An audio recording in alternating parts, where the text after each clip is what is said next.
বাজেটের বিরোধিতা করায় বিরোধী দলের তীব্র সমালোচনা করেছেন প্রধানমন্ত্রী তারেক রহমান। তিনি বলেছেন, সেই বাজেটে ট্যাক্স কমানো হয়, সেই বাজেটেও বিরোধী দল মানে না। পর্যটন নগরী কক্সবাজারের পাতুলি খাল পুনর্খনন কার্যক্রমের উদ্বোধন অনুষ্ঠানে বললেন বিরোধী দলের উদ্দেশ্যে একটাই, সেটা হচ্ছে দেশের মধ্যে একটি অস্থিতিশীলতা, অশান্তি তৈরি করা ও মানুষকে বিভ্রান্ত করা। বিস্তারিত ডেস্ক রিপোর্টে। পিতা শহীদ রাষ্ট্রপতি জিয়াউর রহমানের স্মৃতি বিজড়িত কক্সবাজার সদর উপজেলার পিএম খালের ঐতিহাসিক পাতলি খাল পুনর্খনন কার্যক্রমের উদ্বোধন করেছেন প্রধানমন্ত্রী তারেক রহমান। ৪৮ বছর আগে এই খাল খননের কাজ শুরু করেছিলেন জিয়াউর রহমান।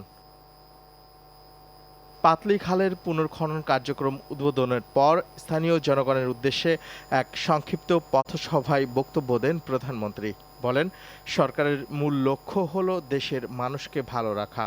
সেই উদ্দেশ্যেই নিত্য প্রয়োজনীয় পণ্যের উপর কর কমানো হয়েছে। যেই বাজেটে ট্যাক্স কমানো হয় সেই বাজেটও বিরোধী দল মানে না। যেই বাজেটে মদের দাম বাড়ানো হয়, যেই বাজেটে সিগারেটের দাম বাড়ানো হয়, সেই বাজেটও বিরোধী দলের পছন্দ নয়। তাহলে এবার বিরোধী দলের উদ্দেশ্য বুঝতে পেরেছেন, লক্ষ্য বুঝতে পেরেছেন।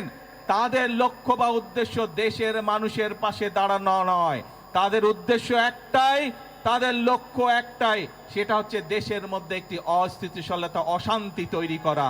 প্রধানমন্ত্রী বলেন, নারীদের স্বাবলম্বী করতে স্নাতক পর্যন্ত মেয়েদের শিক্ষা ব্যবস্থা ফ্রি করেছে সরকার। ভালো ফলাফলের জন্য বৃত্তির ব্যবস্থা, আর গ্রামীণ নারীদের স্বাবলম্বী করতে ফ্যামিলি কার্ডের কাজ শুরু করেছি। ইনশাল্লাহ আগামী ১ বছরের মধ্যে বাংলাদেশের প্রতিটি উপজেলায় আমরা চেষ্টা করছি, প্রত্যেক উপজেলা ৮ থেকে ১০,০০০ মায়ের হাতে আমরা এই ফ্যামিলি কার্ডের সুবিধা তুলে দিব।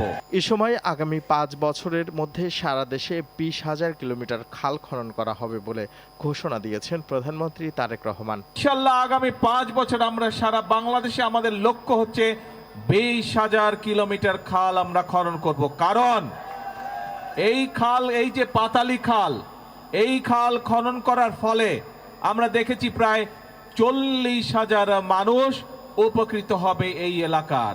News desk, channel ৯।